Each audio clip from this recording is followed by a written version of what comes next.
Faça a sua oração agora pela sua casa. Faça a sua oração pela sua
o céu. Sim, cante comigo. Deixa o céu descer. Deixa o céu descer. Deixa o céu descer. Aleluia.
Bendito seja o nome do Senhor Jesus.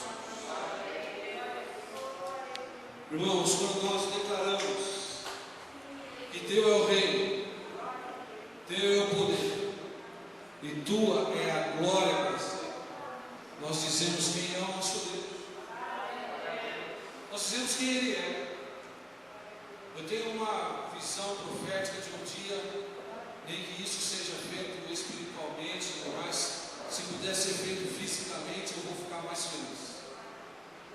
Nós saímos pela cidade assim, em grande voz, e dizemos: Teu é o reino, Teu é a glória, Teu é o poder, para sempre. Quando nós declaramos isso, nós expulsamos qualquer outra entidade, qualquer outro espírito. Quando nós declaramos que Ele é o Rei, que Ele é a glória, dele é o poder, para sempre, nós não dizemos: não há possibilidade de nenhum outro Deus tomar esse lugar. Não há possibilidade de nenhum outro ser tomar esse lugar, porque só dele é a glória, só dele é o reino, só dele é o poder, para sempre.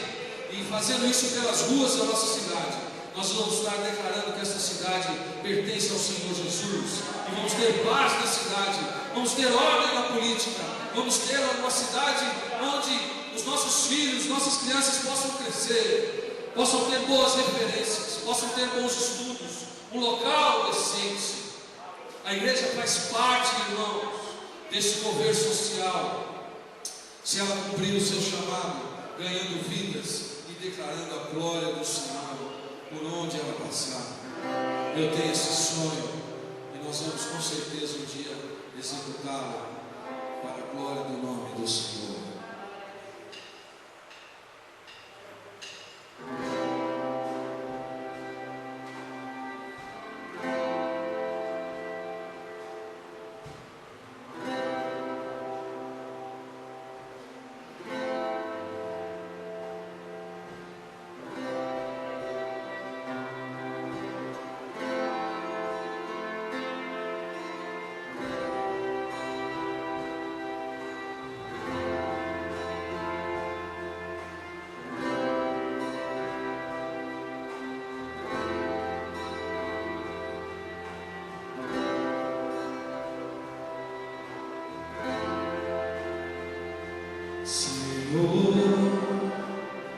Temos tanta fome de Ti,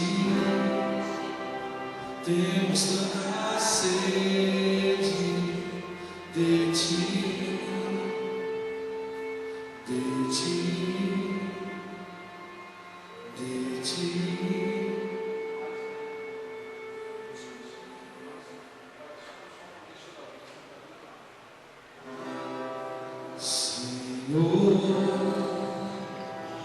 Temos tanta fome de ti, temos tanta sede de ti, de ti,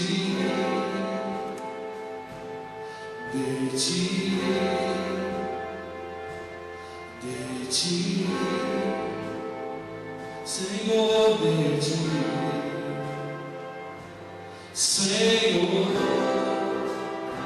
Temos tanta fome de ti, temos tanta sede de ti, de ti, de ti, de ti.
Senhor, nós te entregamos tudo. Te entregamos tudo. Nada mais nos satisfaz a não ser o Senhor. Recebe o nosso culto nesta noite, recebe a nossa adoração, recebe o nosso louvor, recebe, Senhor, a nossa vida, porque dependemos do Senhor totalmente.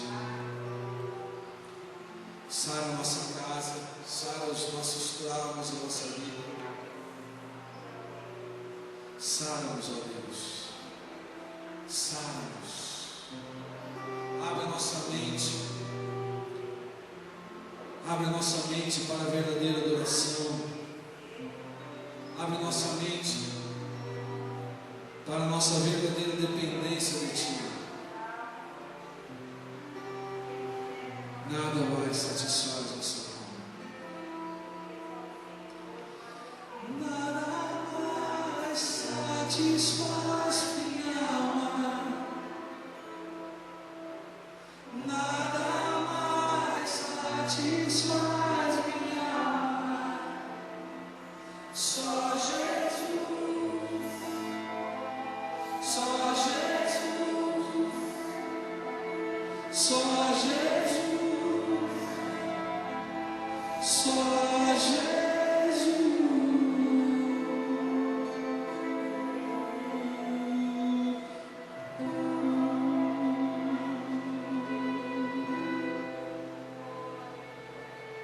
Glória a Deus. Glória a Deus. Pode sentar, meu querido, em nome do Senhor. Deixa eu dar alguns recados enquanto a gente se organiza. Esta semana eu vou estar de serviço na terça-feira. Nós vamos marcar nosso ensaio, nossa reunião de oração para outro dia. Você também vai estar de serviço na terça. E aí nós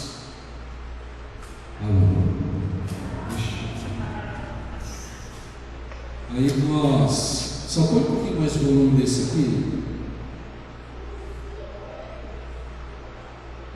Só um pouquinho aí, ligado. Aí nós vamos combinar e, viu, Maria, no grupo a gente se fala, porque na quarta é um dia muito importante para mim. De novo. De novo.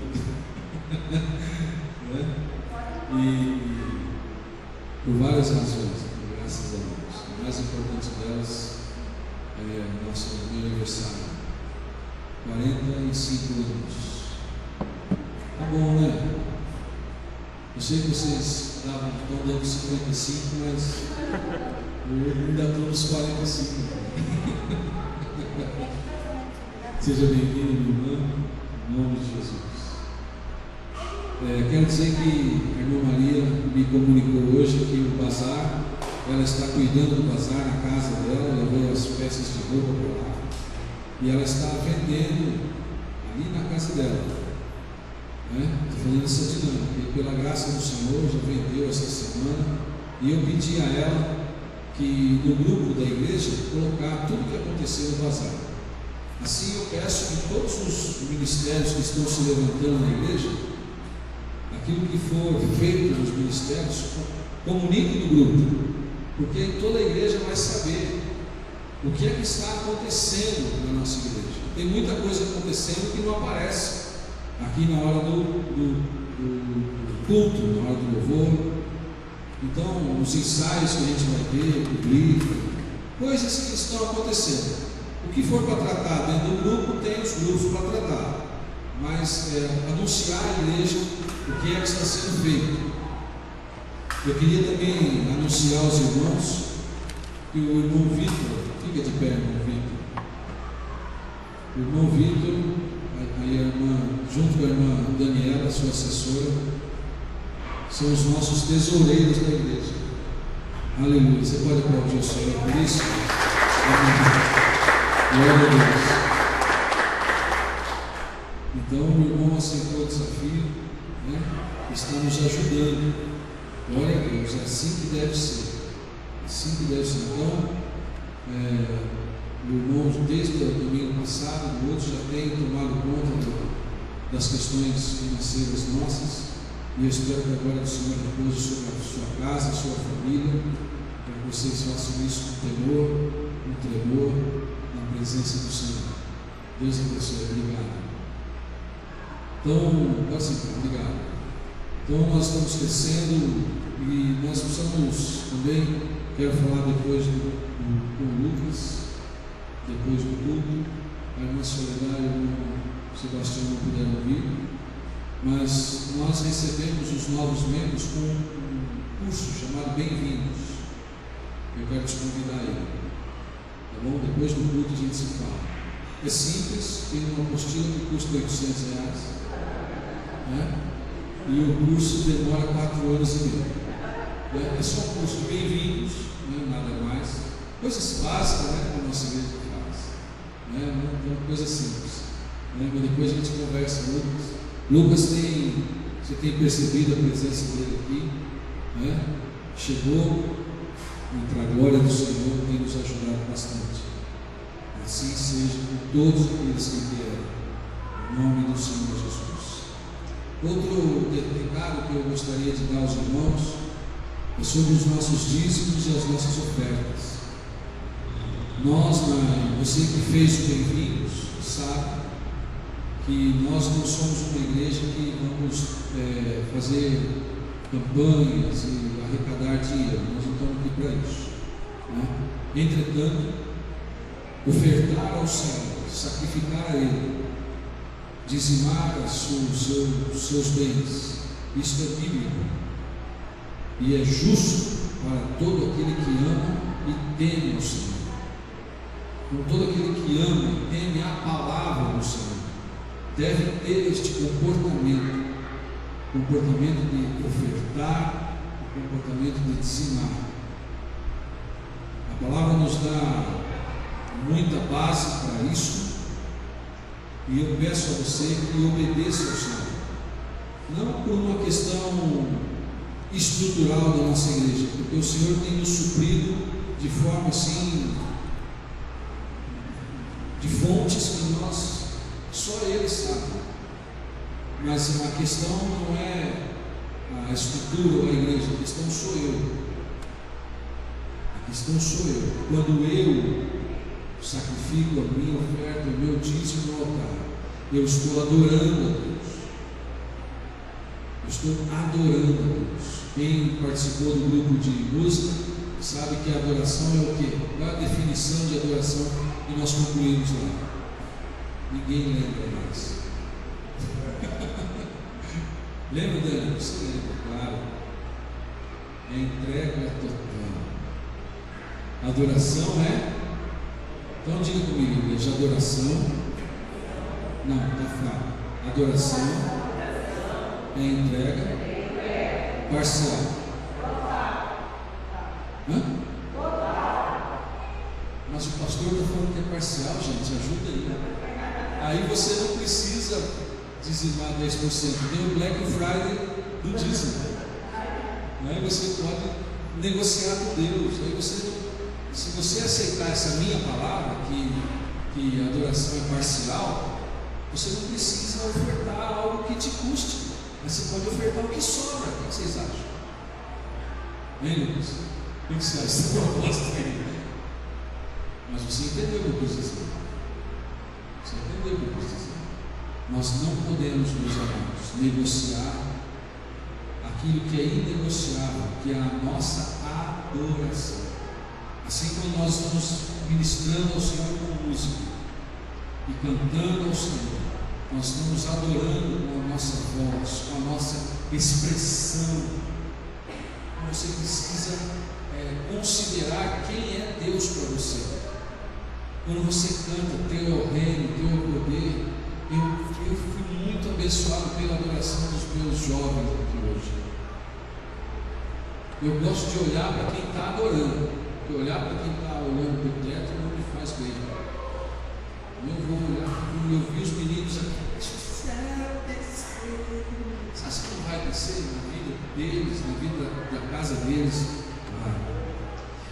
nós às vezes não vemos, e pelo fato de nós não vermos fisicamente, a gente acha que a nossa voz profética não tem valor. Mas saiba que o nosso Deus é fiel. Este está dentro de um tema que eu quero compartilhar hoje. Um tema que eu quero compartilhar hoje. Muitas vezes nós falamos, fazemos, mas não damos tempo para o Senhor, e aí achamos que nada está acontecendo.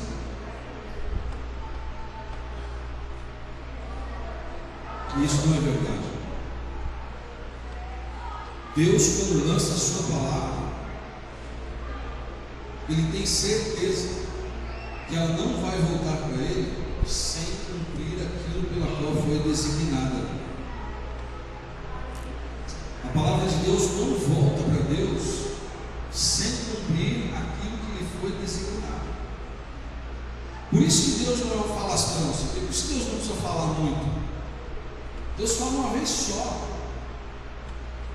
Ele falou, está falado. Eu não preciso ficar insistindo, ficar repetindo. Nós precisamos. Na Bíblia aqui, Paulo, Pedro, os apóstolos falam: não me canso de repetir as mesmas coisas para vocês, porque é segurança para vocês e para mim. Cada vez que eu repito, eu lanço sobre o meu coração a palavra e me apodero e tenho temor dela. Então, cada vez que eu falo para vocês, a mesma coisa acontece. Então, nós precisamos desse exercício, mas Deus disse quantas vezes, meu irmão, haja luz? Quantas vezes Ele falou isso? Uma. E tudo, e a luz houve. Quantas vezes Ele disse haja separação entre luz e trevas? Quantas vezes Ele falou isso? Uma. Se tem talvez alguma coisa que Deus repita na sua fala, o Espírito repete, é arrependei-vos. Quando é com a gente, às vezes precisa repetir. Não entendi nada disso. Ok. Entendi. Tá bom. Nós vamos adequar essa luz aqui, porque na hora que a gente apaga as luzes, os músicos aqui não estão enxergando as partituras, né? Então, a gente vai chegar.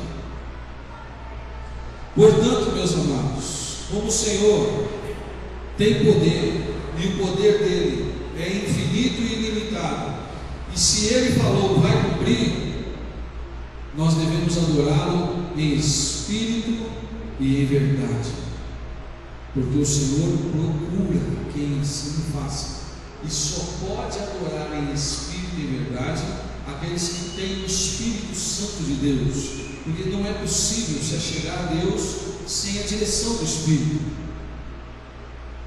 Portanto, nós que temos o Espírito Santo de Deus, quando você expressar a sua adoração, seja pela música, seja por um ato de perdão para alguém que te ofendeu, seja quando você dobrar o seu joelho no seu quarto, quando você trouxer ao altar o seu dízimo e a sua oferta, faça isso com temor, com tremor, com responsabilidade, algo que realmente expresse quem é Deus para você. Sabe, eu nunca tive problema com essa questão, quem é dizimista, eu nunca tive problema com isso. Eu nunca dependi de homens, né? Somos um corpo. Mas eu glorifico a Deus que, se eu nunca dependi disso, agora eu nem falo desse assunto. Agora quem está com a cabeça quente sobre isso é o Vitor e a Dani. E a minha oração, e a oração de vocês, igreja, é para que o óleo do Senhor derrame sobre a vida e a cabeça deles, e eles tenham paz sobre isso. Este assunto é tão sério, que ele remete a nossa mais profunda vivência de fé. O que diz a Bíblia? Eu vou citar esse texto hoje. A fé sem obras é o que? Tiago 14,14. Tiago 14, fácil de gravar. Tiago 14,14.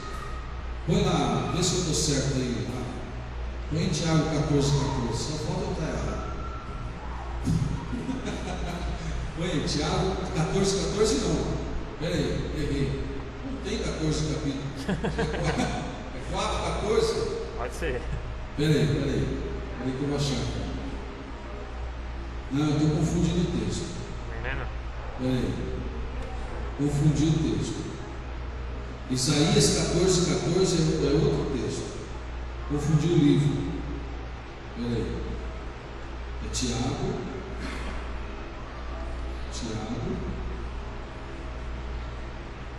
É 2,17.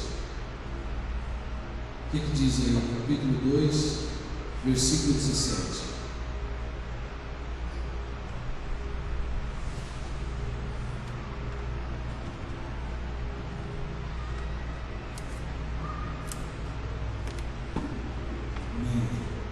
Assim também a fé, se não tiver as obras, é morta em si mesmo.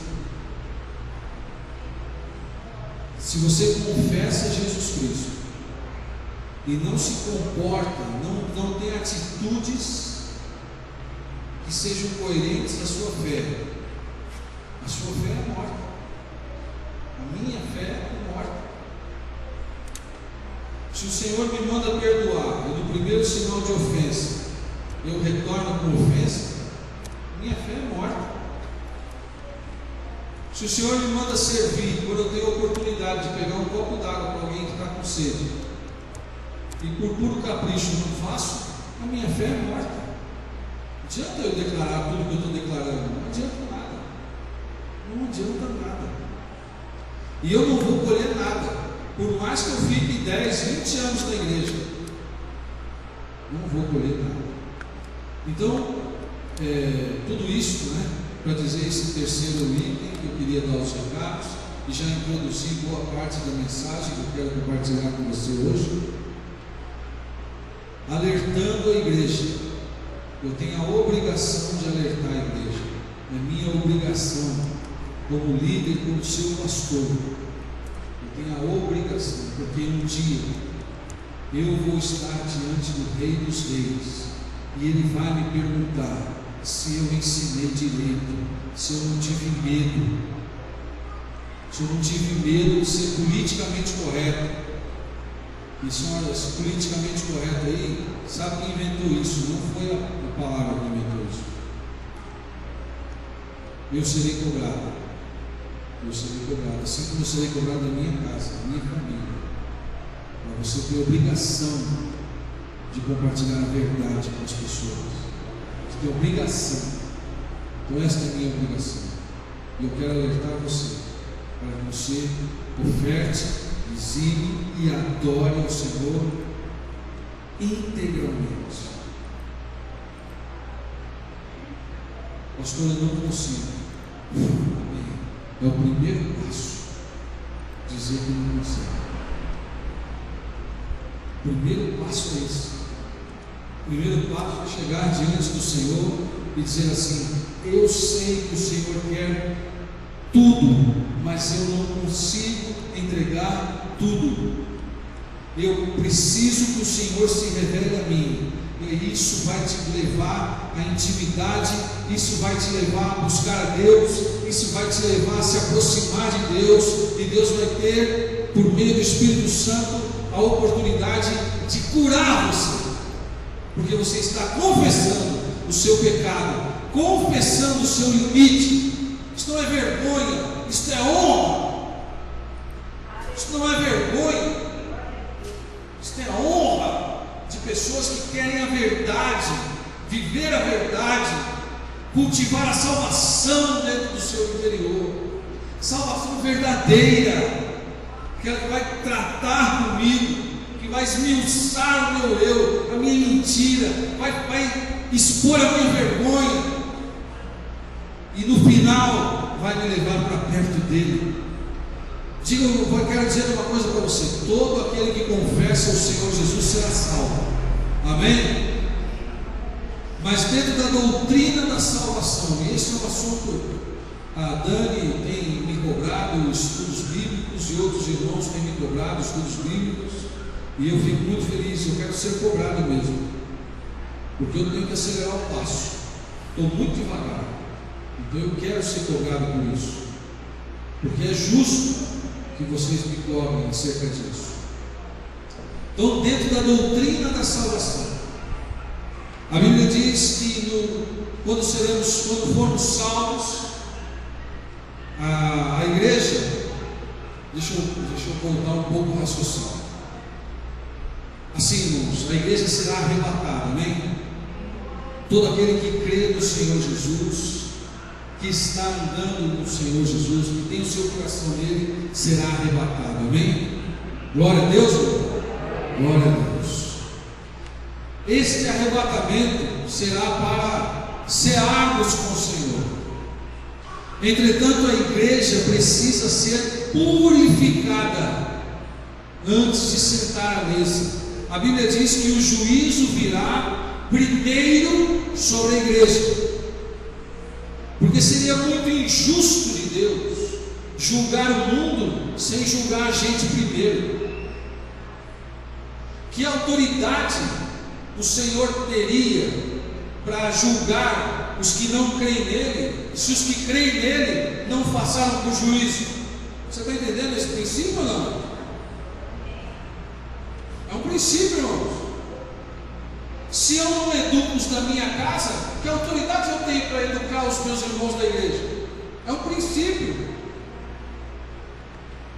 Então nós, igreja, seremos julgados primeiro. Nós passaremos pelo juízo primeiro. E o apóstolo Paulo, ele lança uma ilustração, que as nossas obras, e isso tem a ver com a mensagem de hoje. Eu te agradeço, Espírito, por essa direção totalmente diferenciada que o Senhor está me dando hoje, né? O apóstolo Paulo diz que as nossas obras serão testadas, passadas pelo fogo. Quem já leu essa passagem? Alguém já leu essa passagem? Eu vou ler depois, então eu vou qualquer dia mostrar para vocês isso, mas por enquanto acreditem em mim, eu peço. Acreditem, eu estou falando a verdade para você. Todo aquele que crê no nome do Senhor Jesus será salvo, mas aquele que tem obras construídas com palha, com madeira e com feno, as nossas obras serão testadas pelo fogo. Ou seja, tudo que você está fazendo na sua vida cristã, a prova é o fogo, porque o fogo purifica. Então, se você está tendo um comportamento cristão pobre, eu lembro agora dos 3 porquinhos, né? O Cícero, o Prático e o Heitor. Como é que eu conheço o nome desses 3 caras? É porque minhas crianças assistem. Cícero era um porquinho preguiçoso, era músico. E aí ele recebeu a sua herança, foi tocar o seu violino e construiu uma casa de palha. Heitor era um pouquinho mais ajuizado, construiu uma casa de madeira. E Prático construiu uma casa de tijolos. Esta historinha, apesar do lobo mau soprar, se fosse traçar um paralelo com a doutrina que o apóstolo Paulo fala das nossas obras. As nossas obras, elas serão uma edificação, e você vai edificar as suas obras. Se você está vivendo a sua vida cristã de forma pobre, de forma descompromissada, você está construindo a sua casa com palha, e a prova da sua obra será o fogo. O que acontece com a palha quando é queimada? Some. A Bíblia diz que este tal este tal será salvo, entretanto, como que pelo fogo. Ou seja, ele vai ter que se acertar por essa vida meia boca que ele viveu. Ele vai ter que se acertar com o Senhor por esta obra preguiçosa, mal feita, mal construída, que ele edificou no tempo em que ele esteve servindo ao Senhor na terra. Entretanto, Paulo fala que se a nossa obra for edificada com pedras preciosas e ouro, ela também passará pelo fogo. E o que acontece com as pedras preciosas e o ouro quando passam pelo fogo? O ouro se derrete, ele se torna mais puro, mas ele continua sendo ouro, não é verdade? O que isso quer dizer? Quer dizer que aquilo que construímos será consumado, não serve, mas a essência de como construímos servirá. Então, imagina que você, na sua vida cristã, foi fiel, chorou, se prostrou diante do Senhor, naquilo que você tinha consciência, falou: não vou fazer diferente do que a minha fé diz e fala, e você de alguma forma se sacrificou, quer seja nas suas ofertas e dízimos, quer seja nas ofensas que você teve que engolir, quer seja em qualquer outro momento, nas doenças que você enfrentou, nas desavenças, nos ventos da vida. Esta obra, nas vidas que você ganhou, nas vidas que você discipulou, no tempo que você gastou falando de Jesus para as pessoas, e as vidas que vieram ao Senhor por meio do teu testemunho, esta edificação será sólida. Mas quando vier o fogo, o Senhor vai dizer assim: olha, a forma que você construiu, não preciso dela, e tudo vai ser derretido. Mas como você construiu algo que permanece para sempre, ganhou vidas, santificou a sua vida e trouxe vidas, agora o ouro que você construiu, ele se derrete, perde a forma, perde a sua forma, mas não perde o valor. Pelo contrário, fica mais ainda precioso. Aleluia, aleluia, aleluia. Tudo isso para dizer que o nome do Senhor Jesus salva, mas você precisa estar atento à sua obra diante do Senhor. E eu tenho a obrigação. Você não pode chegar lá no último dia e falar assim: mas Jesus, meu pastor só me ensinou a erguer palha e feno. Como que eu ia erguer ouro e pedras preciosas se ele nunca me corrigiu? Ele nunca me disse do valor que ela, ele nunca me falou, nunca fui ensinado sobre isso. Eu só frequentava e ofertava o que sobrava, e eu nunca roubei, eu nunca matei ninguém, nunca fiz nada hediondo. Mas isso não basta. Isso é o básico. Então eu tenho esta obrigação. E quero que você me ame por isso. Ai, como é difícil. Porque eu amo você quando eu compartilho essas coisas, e da mesma forma que são desafiadoras para você, são para mim, porque todos nós haveremos de comparecer diante do Senhor, sem distinção nenhuma. E eu falo para você com tranquilidade: aqueles que exercem funções, liderança na igreja, aqueles que lidam com as ovelhas do Senhor, têm que ser, serão mais cobrados, porque eles estavam lidando com aquilo que é mais precioso para Jesus Cristo, com aquilo pela qual Ele mesmo se entregou. Abra sua Bíblia comigo em Gálatas, capítulo 6.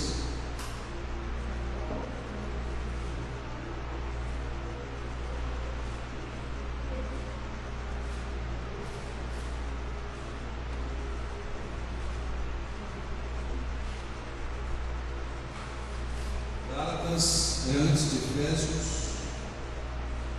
capítulo 6.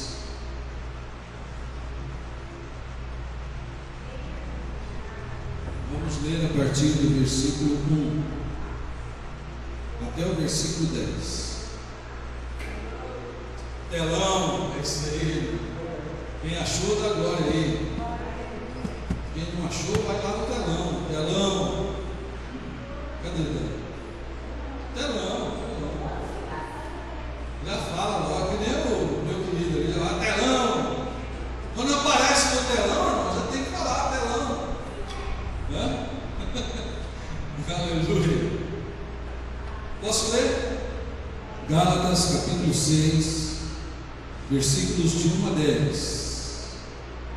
Irmãos, se algum homem chegar a ser surpreendido em alguma ofensa, vós que sois espirituais, encaminhai o tal com o espírito de mansidão, olhando por ti mesmo, não por ele, olhando por você mesmo, para que não sejais também tentados. Levai as cargas uns dos outros, e assim cumprireis a lei de Cristo. Porque se alguém cuida ser alguma coisa, não sendo nada, engana-se a si mesmo. Mas prove cada um a sua própria obra, e terá glória só em si mesmo, e não no outro. Porque cada qual levará a sua própria carga. O que é instruído na palavra, reparta de todos os seus bens com aquele que o instrui. Não erreis. De Deus não se deixa escarnecer, porque tudo que o homem semear, isto também ceifará. Porque o que semeia na sua carne, da carne ceifará corrupção, mas o que semeia no Espírito, do Espírito ceifará a vida eterna. E não nos cansemos de fazer o bem, porque a seu tempo ceifaremos, se não houvermos desfalecido. Então, enquanto temos tempo, enquanto você está construindo a sua obra diante do Senhor, façamos o bem a todos, mas principalmente aos domésticos da fé. Vede com que grandes letras vos escrevi por minha mão. Amém? Amém, Senhor. No compartilhar da tua palavra, usa-me, perdoa e usa. O que aqueceu o meu coração para compartilhar esta palavra seja compreendido pela tua igreja hoje, possa aquecer o coração dela e levá-la a uma profundidade de relacionamento contigo, íntima, intensa, abençoadora, transformadora. Em nome do Senhor Jesus, afasta deste lugar qualquer outro espírito que não seja o teu. Coloca anjos na porta, nos umbrais deste prédio, nas suas espadas desembanhadas. Santifica este lugar, porque a tua igreja está nele, porque o teu Santo Espírito está aqui. Em nome do Senhor Jesus. Amém. Amém? Eu tenho pregado e vou continuar falando sobre mensagens que nos remetem ao 2017. E aí a gente pode fazer uma pergunta: 2017 será um ano de... Aí alguém pode falar assim, de vitória, outro pode falar de cura, e outro pode falar de tantas coisas. Seja lá o que for, o ano de 2017 será um ano de colheita e de semeadura. Aleluia. Certamente eu e você vamos colher o que plantamos, e vamos plantar sementes e colheremos o que plantamos. Para eu profetizar a cura de 2017, eu preciso estar hoje semeando algo que me remeta a isso. Para eu profetizar vitória em 2017, eu preciso estar batalhando, porque não há vitória sem batalha. vitória. Uma vez eu participava de uma igreja e o pastor falou que o ano tal, eu não lembro, seria o ano da conquista. Ano da conquista. Irmãos, o que é conquista? A que remete conquista? Vamos lembrar de Josué, que é o livro da conquista, da reconquista. O que remete conquista? Para conquistar, o que tem que ter? Esforço. Ótimo. O que mais? Fé. O que mais? Luta. Batalha. Dedicação. Se o ano de tal é o ano da conquista, o que você está dizendo que você vai fazer? Você vai ficar deitado numa rede, esperando que caia todas as coisas que você quer conquistar? Mas eu acho que esse pastor pensou que era assim. Sério, não foi verdade. E chegou no meio do ano, ele no meio do culto falou assim: irmãos, pegou um paninho branco, falou: irmãos, vamos decretar paz no inferno, porque está muito difícil esse ano. No meio do ano. Foi a verdade, senhor. Aí eu falei para a esposa, para a Cátia: meu amor, o pastor não sabia o que estava dizendo quando ele falou que o ano seria o ano da conquista. Para conquistar, você tem que ir lá e combater, você tem que derrubar o inimigo, você tem que se preparar, você tem que trabalhar, você tem que lutar. A conquista sem trabalho, ainda pega um paninho branco e decreta paz para o inimigo que não aguenta mais o branco. Ah, não. Nós precisamos saber o que nós estamos. Precisamos saber o que nós estamos falando. A Bíblia, irmãos, e o Senhor Jesus, Ele nos remete sempre a esta lei da semeadura. 2017 será um ano abençoado, e amém, ele será abençoado, se eu tiver a consciência de plantar este ano, assim, não deu para plantar no começo do ano, mas começa agora. Hoje é dia 27 de novembro. Começa a plantar hoje sementes que você vai colher em 2017 de bênção. Estou vendo esses fogos aí. Eu estou lembrando do time que foi campeão, do Chapecoense. Não foi.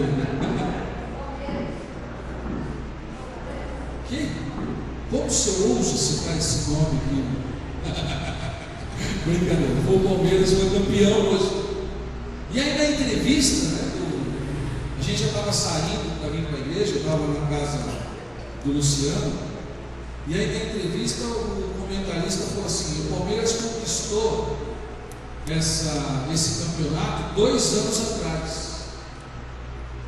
quando eles estavam em crise e transformaram toda a sua diretoria e a sua gestão. Naquele momento ele ganhou esse campeonato. Não é interessante essa declaração?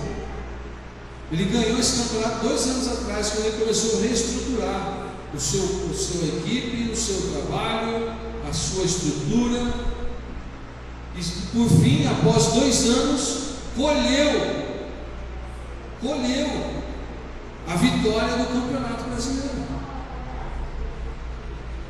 É assim que funciona, irmãos. Esta é uma lei universal, não é uma lei para os crentes, não é uma lei exclusiva dos crentes. Aliás, nada é exclusivo.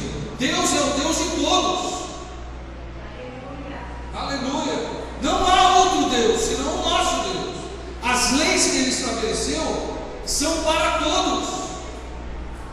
Porque quando Ele faz nascer o sol da manhã, Ele não faz nascer o sol da manhã só para os crentes, vai nascer o sol, só os crentes têm o sol. Vai cair a chuva, só os crentes têm chuva. É assim ou não? Não é assim, porque Ele estabeleceu as suas leis para toda a humanidade. Agora, aqueles que reconhecem isso são mais afortunados, diz a palavra, são bem-aventurados. Felizes é o homem que teme ao Senhor e anda no seu caminho. Este homem é feliz, porque ele compreende as leis de Deus e molda a sua vida nestas leis. Então ele consegue alcançar de Deus relacionamento. Diga comigo, relacionamento. Ele consegue ter relacionamento com Deus. E relacionamento com Deus implica em conhecer a Deus e a sua vontade. Então eu preciso declarar que o meu ano de 2017 vai ser um ano de semeadura, de colheita, de vitória, de cura, de bênção. Eu preciso declarar isso. Você precisa declarar isso. Mas você precisa, Tiago 2,17, exercer a sua fé prática, para que isto seja uma realidade. Eu vejo muitos cristãos, crentes, enfim, pessoas que declaram, estão nas igrejas evangélicas, que têm muito bom discurso e pouco exercício braçal, pouca prática. Eles não vão alcançar muitas coisas, ainda que aparentemente as tenham alcançado.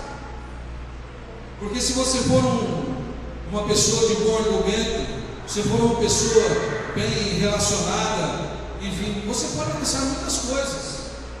Como diz Paulo nesse texto que eu li, na carne.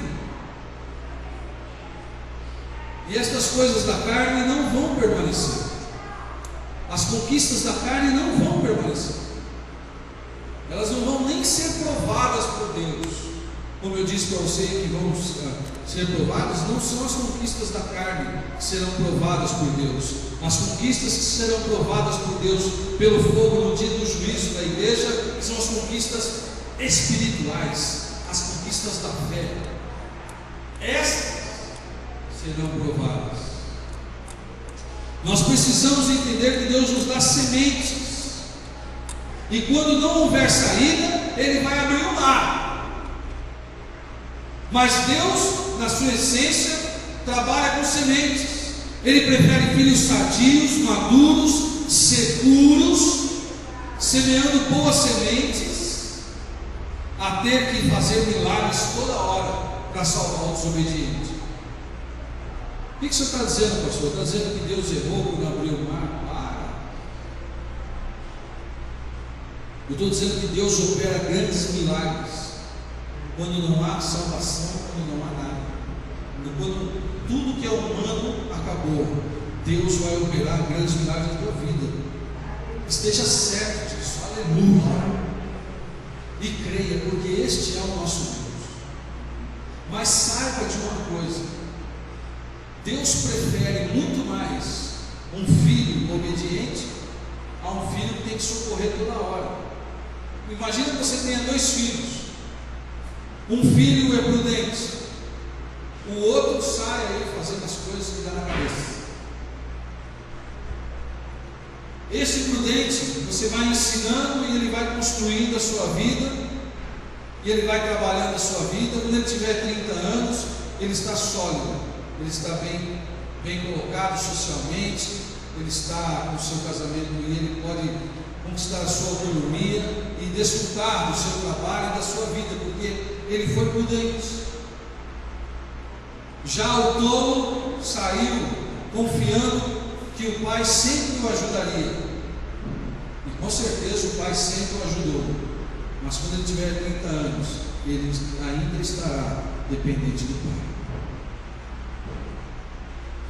E não é esta dependência não é sadia, esta dependência não é desejável. Os filhos te são como flechas, diz a palavra. O que a palavra quer dizer que eles são como flechas? Você precisa entender o contexto da época. Um arqueiro, um bom arqueiro, era aquele que construía as suas próprias flechas. Não pegava flecha do outro. Ele sabia construir, para ter o equilíbrio correto, o peso correto para ele, porque cada um tem uma força para puxar o arco. Se a pessoa fosse mais forte, mais robusta, ela teria mais força. Se o outro é mais mirradinho, é menos força. Se um é mais robusto, ele quer uma flecha mais pesada. Se o outro é mais, ele quer uma flecha mais leve. Então, isso, o bom arqueiro trabalhava a sua própria arma e equilibrava ela. Então ele construía as suas flechas. A Bíblia diz que os filhos são como flechas. Feliz o homem que enche deles a sua aljava, não será envergonhado quando sair a batalha. O que está querendo dizer isso? Feliz o homem que pega, que sabe que os seus filhos devem ser ganhados desde o início, devem ser trabalhados desde o início, devem ser forjados desde o início, devem estar próximo a ele, na sua aljava. Mas ele sabe que esses filhos são para serem lançados, não é para ele. Porque se ele não lançar os seus filhos para alcançar os seus objetivos, ele vai perder a batalha. Então ele precisa construir o caráter dos seus filhos para que eles saiam e conquistem por si mesmos aquilo pelo qual foram chamados por Deus. Aquela máxima que nós não criamos os filhos para nós, não é isso que os nossos pais falam, né? Eu não crio filho para a gente, também não crio para o mundo, não, eu crio para o reino, crio filho para o reino de Deus. Eu tenho a responsabilidade de educar os meus filhos para o reino, mas eu sei que eu vou precisar lançá-los. Caroline quer, assim que ela se formar, ela quer tocar violino e quer fazer faculdade de música em Ribeirão Preto. Então, como ela está na minha aljava, eu não vou deixar ela ir lá, ela tem que ficar aqui coladinho comigo. É assim? Não. Eu tenho que prepará-la, eu tenho que trabalhar o caráter dela, trabalhar, para que ela entenda o valor da palavra, o valor de bons modos, o valor de se obedecer a Deus, para que ela não caia em ciladas do diabo. Mas ela precisa ser lançada. Assim é que Deus quer fazer conosco, assim que Ele nos trata. Então esta dependência tola não é sadia. Não é sadia. Não é sadio eu viver da minha vida 20 anos esperando um milagre financeiro aconteça na minha vida. Tem alguma coisa errada. Porque em 20 anos dava para eu me organizar muito bem e ter revertido a minha situação pela obediência à palavra. Muitos de nós ficam esperando o milagre, esperando o milagre, esperando o milagre, esperando o milagre, e não trabalham o milagre, não semeiam o milagre, não cultivam o milagre, não atrás o milagre à sua realidade. Isso é a mesma coisa dizer que não crê que ele vai acontecer. Entende o que eu estou querendo dizer? A sua fé precisa ser prática. Ela precisa ser prática. Quem diz que ama a Deus e não ama o seu irmão é mentiroso, diz a palavra, e nele não habita o Espírito. Porque se ele não ama o seu irmão que vê, como vai amar a Deus que não vê? Olha a referência da palavra de João. Ou seja, se eu não tenho uma expressão de fé na prática real, Lucas, naquilo que é palpável, você vai dizer que tem uma relação de fé platônica, espiritual, mística, sei lá, pode dizer, flutuante. Não tem. Não tem. É por isso, irmãos, que a oferta vale tanto. Porque nós dizemos assim, inconscientemente: eu não vou na igreja não, eu posso ficar sem Deus. Mas na segunda-feira pode estar com dor da cabeça aos pés. Você fala assim: eu vou no trabalho, eu não posso ficar sem Ele. Entendeu? Entendeu?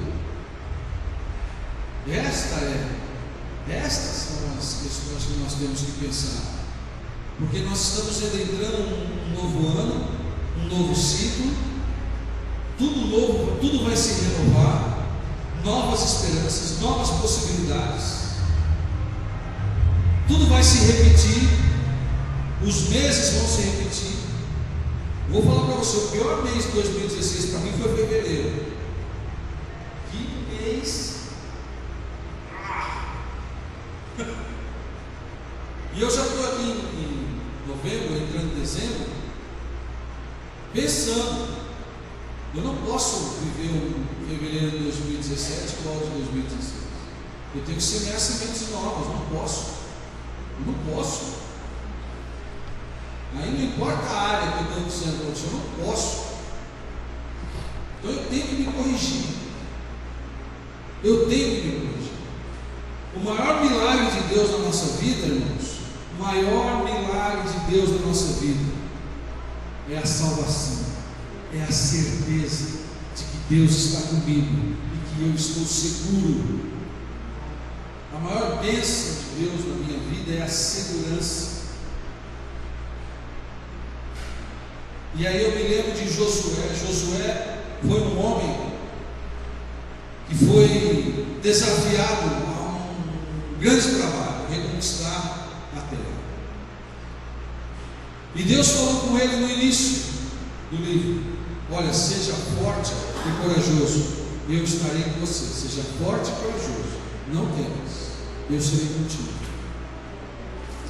E nesta palavra, Josué exerceu todo o seu ministério, toda a sua liderança, todo o seu trabalho, confiando que Deus estava com ele. Quando Josué tinha tanta confiança que ele ia ganhar todas as batalhas que ele entrasse, e quando ele foi a Ai, o rei de Ai, eles espiaram o reino de Ai, e era pequeno, o exército era fraco. Aí ele mandou um pelotão lá, falou: vai lá. Chegou lá, aquele pelotão levou um supapo do exército de Ai, e voltaram feridos e envergonhados. E Josué não entendeu porque ele rasgou as suas vestes, foi até o altar do Senhor, adorou. Quando eu falo para você adorou, ele se prostrou com o rosto em terra, se entregou totalmente ao Senhor e disse assim: ah, Senhor, nos tiraste do Egito, fizeste grandes obras, abriste o mar, abriste o Jordão, deste o maná. O Senhor me disse para eu ser forte e corajoso. Ele trouxe à memória tudo que Deus tinha falado para ele.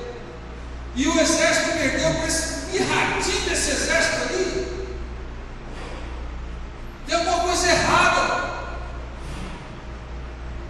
Ele não compreendeu isso. E de fato tinha uma família de um homem chamado Acã. Deus mandou que nada de Jericó fosse tomado, porque tudo era imundo. Mas este homem da tribo de Judá, chamado Acã, roubou ouro e prata de Jericó e enterrou na sua tenda. E o povo de Israel perdeu a batalha porque havia pecado no meio de Israel. E Deus não tolera isso. Então o Senhor veio a Josué, e Deus é muito educado, viu? Ele falou assim: por que você está prostrado aí? Claro que vocês perderam, tem pecado no meio de vocês. Josué então se levantou e deu ordem para cada líder de tribo passar revista sobre toda Israel, e lançaram sorte, e caiu sobre Judá. E lançaram sorte, e foi à casa de Acã, e lá encontraram as coisas enterradas. E Acã e toda a sua família foi posta para fora de Israel e apedrejados até a morte. E não foi só ele não, e a esposa, os filhos, e tudo que ele tinha, gado, tudo. Sabe por quê? Porque aquilo que está envolvido com o pecado não serve para Deus. Feito isso, o povo se purificou, santificou e mandaram meia dúzia de gente lá para Ai, destruíram Ai, porque Deus estava com eles e não havia pecado. É a mesma coisa sobre nós, meus irmãos. Esta passagem remete sobre a nossa vida. Nós queremos um ano de 2017 abençoado e pode ter certeza que nós teremos. Aleluia. Por isso, ou melhor, teremos quando eliminarmos de nós todo o pecado. Tem duas coisas que nos atrapalham muito a conquistar as nossas bênçãos, a conquistar o plano de Deus. Uma delas é a ansiedade. Nós clamamos e queremos que Deus nos responda. A gente vai à igreja e fala assim: Deus, eu estou na igreja, resolve aí. A gente não aprendeu que Deus trabalha com sementes. A outra situação, o outro comportamento que nos atrapalha muito é a comparação. Agora Isaías 14:14. Põe esse texto para mim aí. Rafa, Isaías 14:14. Eu falei Tiago 14:14, não nada a ver. Isaías 14:14. E eu já estou encerrando aqui. Quem está entendendo a palavra aí, da glória a Deus? Teu ano será abençoado, em nome do Senhor Jesus. Teu ano será abençoado. Entenda estes princípios e ele será poderoso, em nome do Senhor Jesus. Deixa eu falar para vocês acerca da comparação. A comparação nasceu nesse cara aí, neste ser que disse assim: subirei sobre as alturas das nuvens e serei semelhante ao Altíssimo. Quem falou isso? Sabe quem falou isso? Lúcifer. Lúcifer falou isso. Até então era este o seu nome, hoje não é mais. Lúcifer disse assim: eu serei comparado a Deus. Sabe onde nasceu a comparação? Nasceu desse cara, nasceu deste ser que peca desde o princípio, diz a palavra. Portanto, eu quero dar um alerta a você. Duas coisas que nos atrapalham a alcançar o propósito de Deus na nossa vida. Duas coisas que não permitem que nós colhamos as sementes de Deus na nossa vida. Uma delas é a ansiedade, a outra é a comparação. Quando você se compara a alguém, você está dizendo que Deus errou ao fazer você.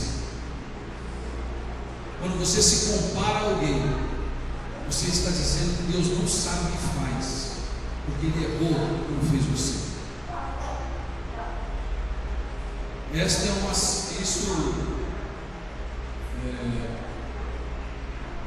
Se nós fôssemos caracterizar como uma doença, nós diríamos que esta é chamada síndrome de Lúcifer.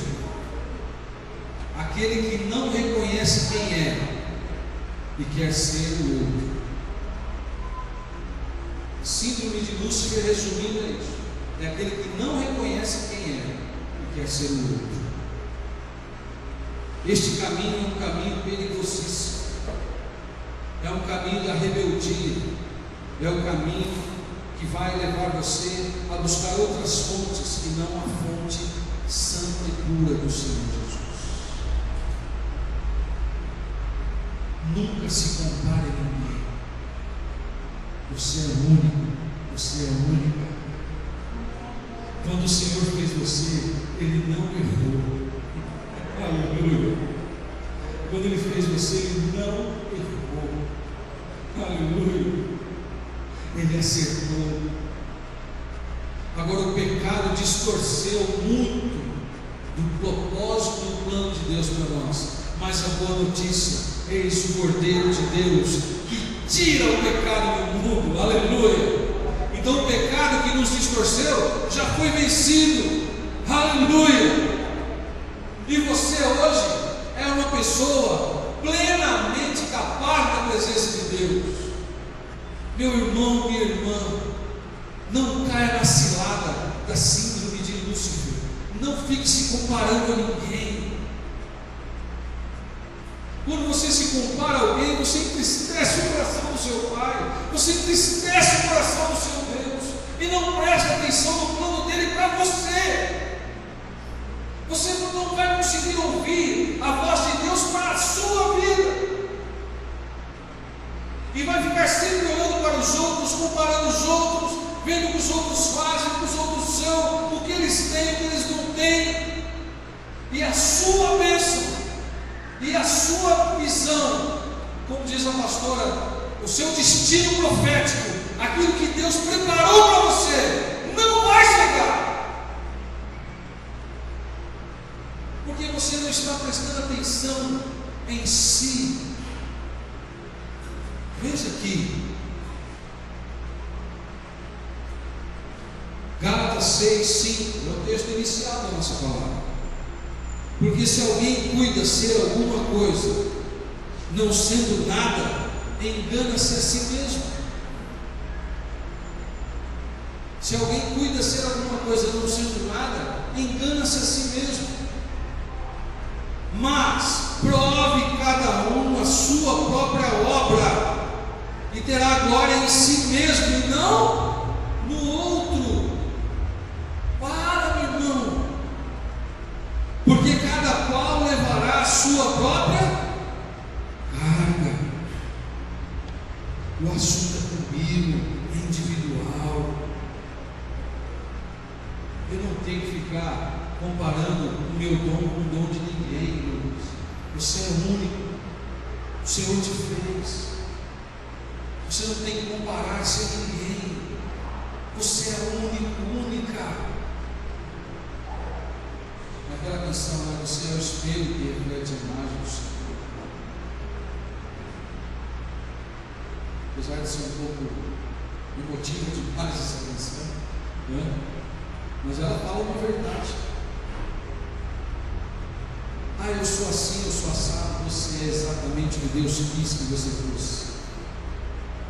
E se você se arrepender hoje, transformar a sua mente, você vai se aproximar mais do que Deus quer. E se aproximando mais do que Deus quer, você será cada vez mais seguro de si. Você será cada vez mais amável com o outro, porque você não estará disputando o seu lugar com o outro, porque aquele que te fez diz quem você é, e você não precisa se comparar a ninguém. Pelo contrário, você vai começar a admirar a beleza de Deus no outro. Olha que dom maravilhoso aquele irmão tem, olha que dom maravilhoso aquele outro irmão tem, olha que palavra poderosa aquele irmão tem, e aí a glória de Deus estará não sobre mim, mas sobre nós. Aleluia! Porque a glória de Deus não repousa sobre uma pessoa, ela repousa sobre a igreja. E eu preciso ser parte da igreja. Como parte da igreja, eu vou refletir a glória de Deus, que repousa sobre nós, não exclusivamente sobre mim.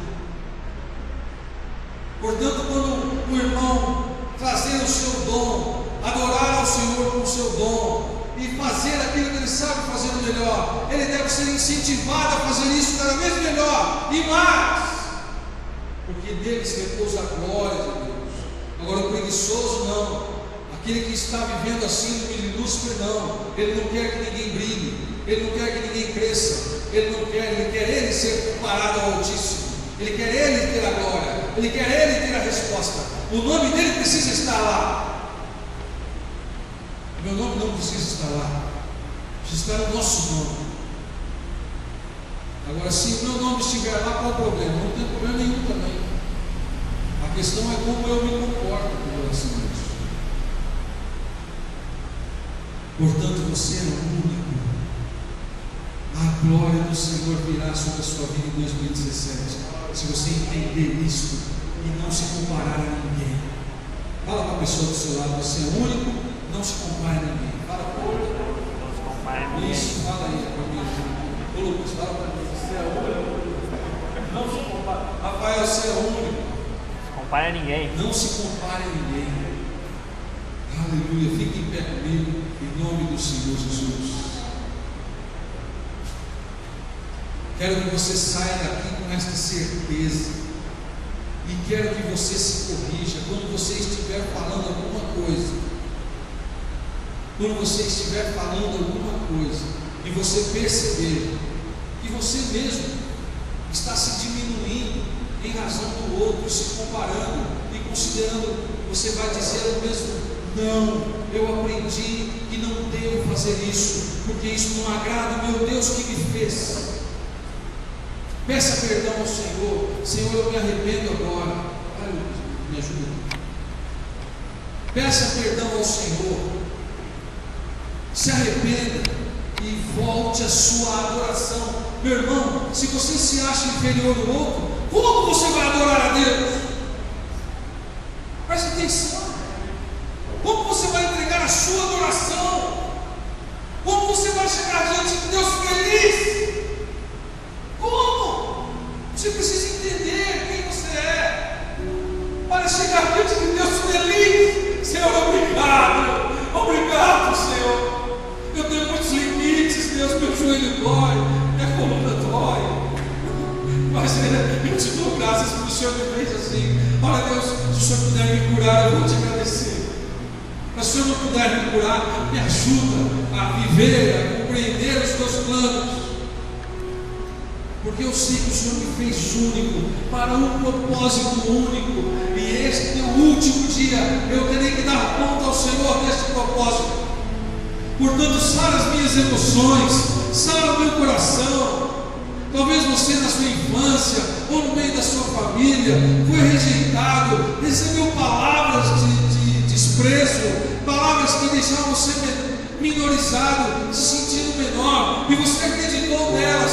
Elas são mentira. Deus não pensa assim de você. Deus não pensa assim de você.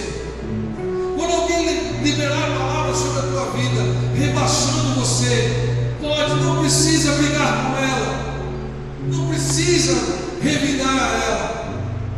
Olhe na sua mente e fala: Senhor, essas palavras não vêm do Senhor, porque o Senhor não pensa isso de mim.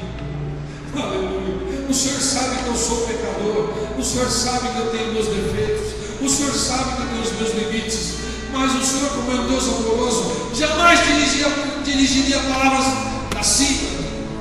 O Senhor não tem interesse que eu me sinta rebaixado, minorizado. Pelo contrário, o teu interesse é na minha vida, e na vida saudável e uma vida leve. Sara as minhas emoções e repreende, Senhor, estas palavras de ordem a meu respeito.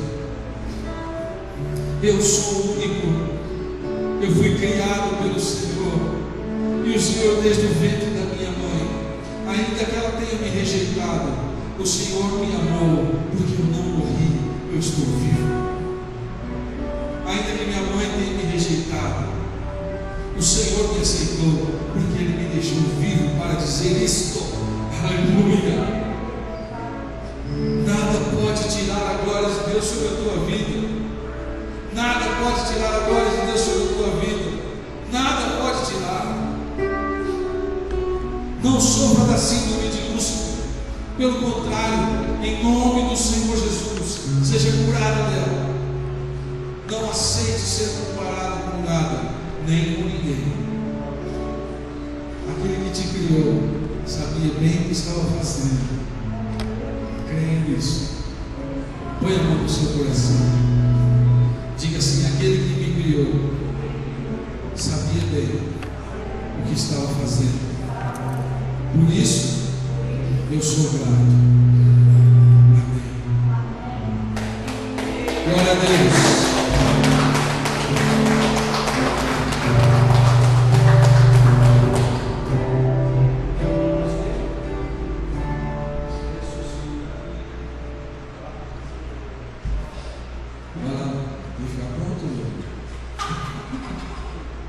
Vamos adorar o Senhor com uma canção aqui com Lucas, e nós já estamos terminando o nosso culto para a glória de Deus.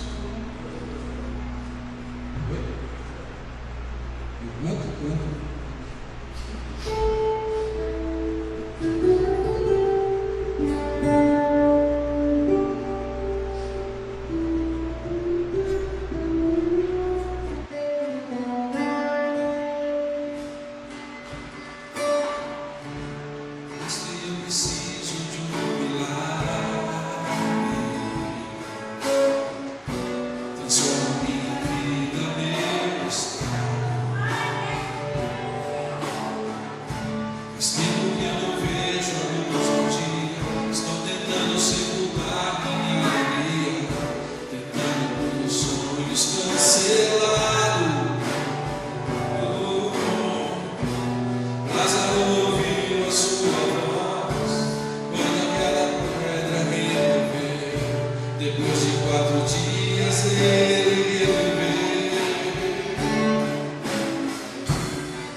Senhor Jesus,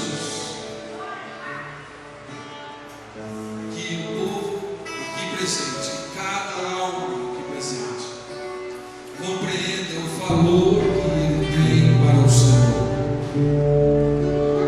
Que cada alma, que cada vida, cada jovem, cada criança, cada adulto, compreenda o tamanho do amor e o quanto do seu poder o Senhor disponibilizou para criá-lo do jeito que ele é, que ninguém se compara a ninguém. Antes, buscando no Senhor saber dos teus planos e do teu querer, cada alma, cada pessoa aqui presente encontre segurança e possa viver no ano de 2017 abençoadíssimo, seguro, cheio de fé, cheio de vida, cheio de força, cheio de esperança. Ó Senhor, nós abençoamos o fruto da adoração do teu povo nos dízimos e nas ofertas. Senhor, faça multiplicar a sementeira, conforme Joel capítulo 2, daqueles que exercem fé. Que o Senhor faça multiplicar, ó Deus, o fruto do trabalho, que não seja roubado dos teus filhos o ganho do seu trabalho. Antes, ó Deus, haja abundância e escolhas para a glória do nome do Senhor Jesus. Abre o coração e a alma para que todos neste lugar te adorem em espírito e em verdade, nos relacionamentos uns com os outros, nos dízimos, nas ofertas, no exercício dos dons, para que o teu nome seja glorificado.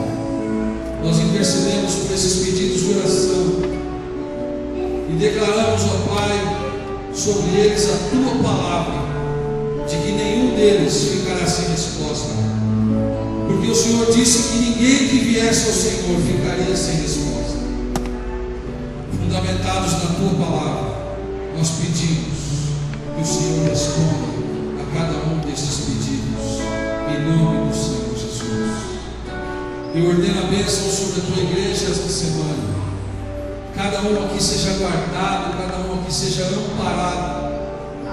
Que os irmãos aqui, irmãs, não reconheçam as vozes de desprezo, não reconheçam as vozes que os diminuem, que os criticam sem causa, não reconheçam as vozes de rancor, não reconheçam as vozes de ódio, não reconheçam as vozes que não vêm do Senhor. Antes, ao contrário, reconheçam a voz daquele que criou perfeitamente cada um que está neste lugar. E assim, ó Deus, sejamos curados pela tua palavra. E assim, ó Deus, sejamos sarados. Livra-nos do malfeitor, livra-nos da violência, guarda os nossos bens, porque consagramos eles ao Senhor. Guarda a nossa vida, nossa família, e estabelece a tua palavra conforme foi ministrada hoje sobre cada um de nós. Que o grande amor de Deus o Pai, a graça maravilhosa do Senhor Jesus, a comunhão e a consolação do Espírito Santo esteja com todos e permaneça sobre a igreja e sobre a sua porção aqui reunida. E todos digam amém. Aplauda ao Senhor, igreja. Glória a Deus. Nos vemos esta semana. Deus abençoe você. Dá um forte abraço ao seu irmão, à sua irmã. Até breve.